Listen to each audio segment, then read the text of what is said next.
Sa'ad bin Abi Waqqas itu seorang sahabat yang mana kalau beliau berdoa mustajab doanya, itu Sa'ad bin Abi Waqqas. Seorang Sa'ad bin Abi Waqqas itu kalau sudah berdoa sebelum tangannya turun sudah dikabulkan sama Allah. Makanya beliau pernah melihat ada seseorang mencela sahabat Ali, lalu dia menegurnya, jangan dicela Ali, saya tahu bagaimana kedudukan Ali bin Abi Thalib itu, saya ngerti. Tapi orang itu tetap mencela di atas kudanya.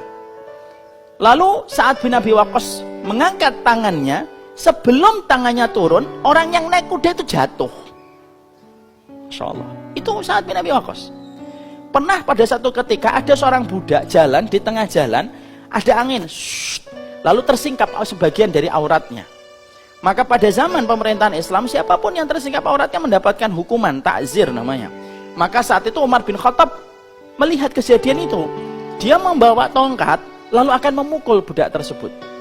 Lalu Sa'ad bin Abi Waqqas membelanya, wahai Amirul Mukminin, jangan dipukul, dia tidak sengaja kelihatan auratnya, dia tersingkap oleh angin. Lalu Umar bin Khattab berkata, enggak, saya tetap akan takzir dia, saya akan tetap pukul dia untuk mendidik dia. Jangan, karena dia tidak ngerti tadi. Enggak, saya akan pukul. Lalu Sa'ad bin Abi Waqqas lalu berkata, apakah saya perlu berdoa wahai Umar bin Khattab? Lalu Umar bin Khattab mengatakan, jangan berdoa, ini tongkatnya, saya nggak jadi mukul. Loh, itu nyata. Ibu tahu? Perhatikan orang yang setingkat ini doanya. Ketika beliau diuji dengan Allah dengan sakit, beliau ketika waktu tua buta. Ketika beliau sepuh itu buta, Sa'ad bin Abi Waqqas itu. Orang-orang keluarganya itu mengharapkan supaya Sa'ad bin Abi Waqqas itu berdoa sama Allah. Karena doanya tidak pernah tertolak. Makanya banyak para sahabat itu kalau meminta sesuatu tuh mintanya kepada Sa'ad bin Abi Waqqas. Makanya Masya Allah kalau beliau masih hidup, mungkin nggak ada yang ngaji di sini. Antri di rumahnya Sa'ad bin Abi Waqqas.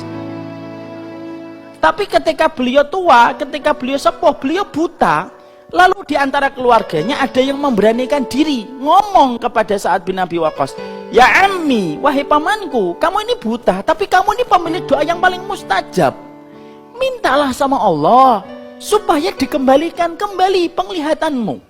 Perhatikan jawaban dari seorang sahabat Sa'ad ketika dia merasakan sakit.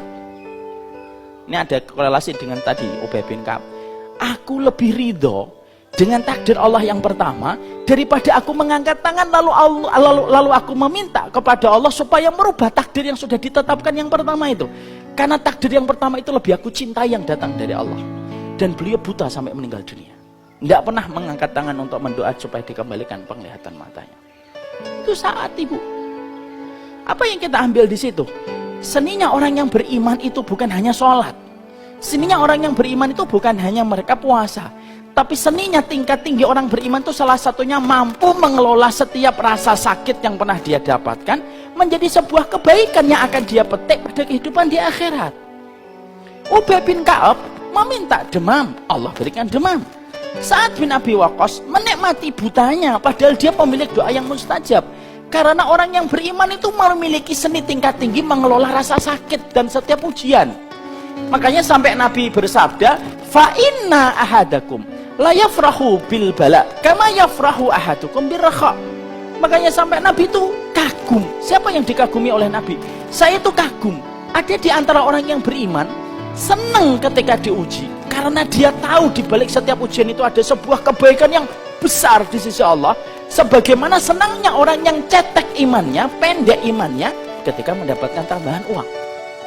Orang kalau lemah iman itu kan senang kalau uangnya bertambah.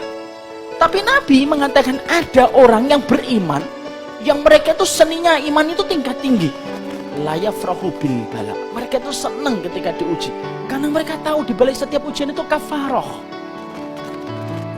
Makanya inilah yang menjadikan kita harus mengerti. Dalam pembahasan kita hari ini, kita belajar betul. Seni tingkat tinggi kehidupan iman itu menjadikan kita apa? Mempelajari dan mempersiapkan diri setiap kesulitan yang mungkin kita akan peroleh. Ini yang menjadikan kita mempersiapkan diri pada hari ketika nanti hari ketika ajal kita dicabut oleh Allah. Dipersiapkan ketika kita memahami. Itulah kafaroh yang Allah berikan pada kehidupan. Jadi inilah